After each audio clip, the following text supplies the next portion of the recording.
Alright, hello and welcome to Camel Finance. I'm your boy Camel, and the CEO of Grayscale has officially announced that they have filed a lawsuit against the SEC, and that is because the SEC has rejected the ETF for Bitcoin. This is the spot Bitcoin ETF, and you can see all the details of the lawsuit down here. If you're wondering why this has been rejected, well, here's a good illustration. Gold back in 2004 had no ETF, right? $1 trillion market cap, roughly the same as Bitcoin's today. After the ETF, in 2021, gold had reached an $11 trillion market cap. So that is 10 trillion of demand that came in the form as an inflation hedge, not for industrial use. It's going to be interesting for Bitcoin when we finally get this spot ETF. And so if I click this chart down here, you'll see right here is where we had the ETF in 2004. And look what happened to the price of gold. So the difference being, of course, with Bitcoin, the supply is significantly less, right? There's never going to be more than 21 million Bitcoin. 3 million of them are lost forever. 1 million is tied up with Satoshi. So the supply is so much smaller. They continue to mine gold. They keep finding more gold. They will continue to keep exploring and finding more gold. So whilst I'm a fan of gold, whilst I truly believe gold is going to do significant numbers this bull run, this decade, Bitcoin is, I think this is going to look like a drop in the ocean when the Bitcoin ETF is finally launched. The Netherlands don't care though. The Netherlands are launching their first spot Bitcoin ETF this month. It's now the first, so that's this month. If you were watching the last couple of days, you'll know that we drew our own version of this. Bob Lucas, the king of cycle trading, in my opinion, he's telling us the same thing, that we can expect a cycle low, a 60-day cycle low coming into focus. His window that he's drawn in this box is slightly wider than the one I drew, but the take home here is that we're coming into focus. How low it is or high is arbitrary. It's more to do with the time. But this is going to form the base case for the rest of the year. I think that we're going to drop into this cycle low in the next week and a half or two, and then we're going to have a good 60-day rally to the upside. Now, how high do we go? 25 to 28k would be around here, and then I wouldn't be surprised to see 45k. Nothing would surprise me at this point.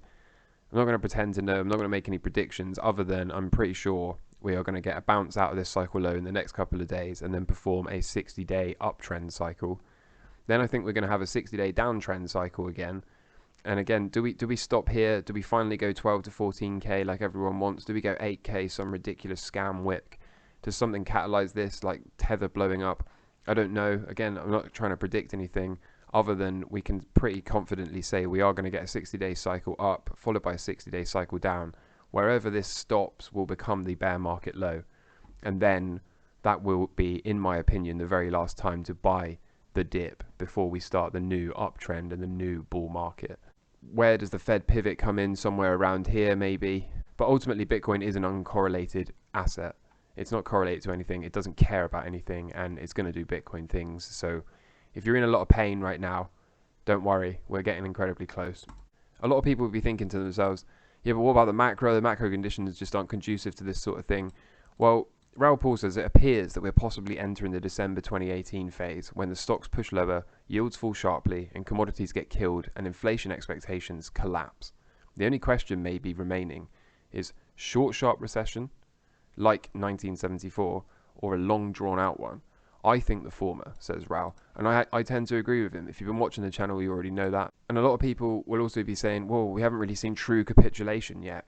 And this is from Will Clemente. The people that are saying we haven't seen real capitulation yet are flat out wrong. Could we see more capitulation? Maybe. But just to say we haven't seen it yet is incorrect. And you can tell that here by Newport, the net unrealized profit and loss. So each one of these makes a higher low because the price trends up over time. But the take-home message here is we are in red. Okay, we have reached capitulation and we've been here for some time. So do we get this sort of rally out and then a back test towards the end of the year before we go? Quite possibly, as I've already shown you with my prior charts. One thing we do know though is for the past 45 days, the Coinbase Premium Index, this is essentially the bots that the market makers at Coinbase have been running in order to sell Bitcoin. You can see that the red here denotes they have been net aggregate sellers. But how does it look today? Well, significantly different. These bots, these algos that work for the market makers at Coinbase have flipped to buying. So does this mean that a bull market is imminent? Not necessarily. Here is the 5-minute chart. You can see a giant uptick. And so does it mean a bull run is coming? Not necessarily. But what it does tell you, obviously, is that there are institutional buyers at this price range. Following on with the institutional buyers thesis, Deutsche Bank has predicted Bitcoin will reclaim 28k by the end of this year. And so if we go back to our chart, where is it? Here. Seems perfectly reasonable, doesn't it? That however low this goes, we can break out towards the end of the year, we'll be at around 28k. Further, El Salvador has bought another 80 Bitcoin. So this is more whale and institutional and country level adoption. The Bank of International Settlements, the BIS, has proposed letting banks hold 1% of its reserve in Bitcoin. This is some of the biggest news I've seen in years. Banks are going to start to buy this dip. I'm convinced of this. I've been convinced of this for a while, and this has just been confirming my suspicions. Banks are going to pour in next, and when they do, expect this market cap to 100x very quickly. The banks are accumulating Bitcoin for one reason. They know better than anyone that inflation is coming and inflation is persistent. And I've got a clip here to just show you that they will continue to try and blame it on whatever they want. Down the price of oil about $1 a gallon at the pump, in that range. And so we could have immediate relief in terms of the reduction of the elimination of temporary elimination of the gas tax. And so I think there's a lot of things we can do and we will do, but the bottom line is, ultimately, the reason why gas prices are up is because of Russia. Russia. The reason why the food crisis exists is because of Russia. Russia not allowing grain to get out of Ukraine. And so nothing to do with the fact that they expanded the money supply in a parabolic manner. What's worse is they're going to continue to expand this, and this is why banks are going to start to hold Bitcoin, because they need an inflation hedge, a real scarce asset. Not convinced? Let me show you. At least this year, we do need more money, but we don't just need more money for vaccines for children eventually. We need more money to plan for the second pandemic. There's going to be another pandemic. We have to think ahead. And that's not something the last outfit did very well. That's something we've been doing fairly well. That's why we need the money. Thank you all. At least this year. It's not funny. It's not funny. It is inevitable that they're going to have to print money soon. The banks know it. I know it. You know it. And this is why you're going to see enormous inflows into Bitcoin and gold. This is a chart I find incredibly interesting. This is also quite new to me. This is the Tether supply plus the USDC stablecoin divided by the total market cap.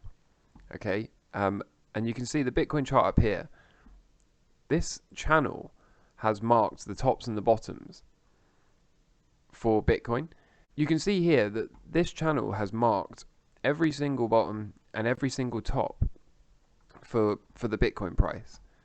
And so this is something I'm going to keep my eye on, and something I'm very interested in. I'm sure we're going to get this bounce, as I've said. I'm sure we're going to get this bounce out of the 60-day cycle low, and then possibly come back for a retest into the end of the year before we can go. But something I'm very interested to note is, once we get down here again to the support level, can we use this to successfully call the top like we have done in the past, or like you could have done in the past? So if you're interested in adding this chart, I just thought I'd quickly show you how to do it. If you go into the symbol search and type in CryptoCap USD plus CryptoCap USDC, put that in brackets like this, and then hit slash and do this CryptoCap total, and then hit enter. Then make sure you click it onto log scale so that it's not all wonky, and then you can just draw a channel or a pitchfork or trendline support, whichever you prefer. This chart is using 3-day candles, but this is a blank account for the camel channel, so I can't access 3-day candles on this. But if you only have the free version of TradingView, then you can set this up just like I have, and then add it to your watch list. So I'm going to be keeping an eye on this and seeing if we can find alpha from it in the future. Samsung is producing chips for mining Bitcoin. So this is more capital flowing into Bitcoin. This is more capex and more investment.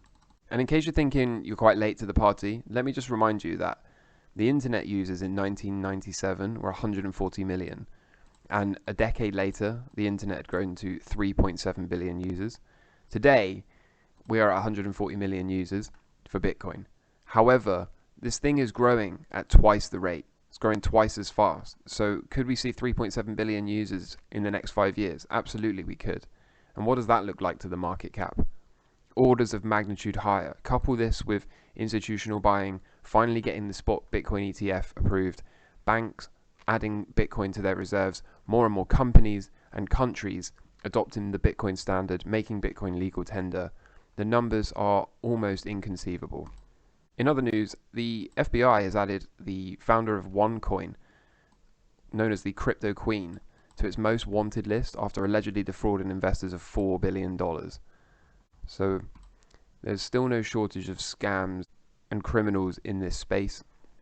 But with time, this industry will resolve to normality, I hope.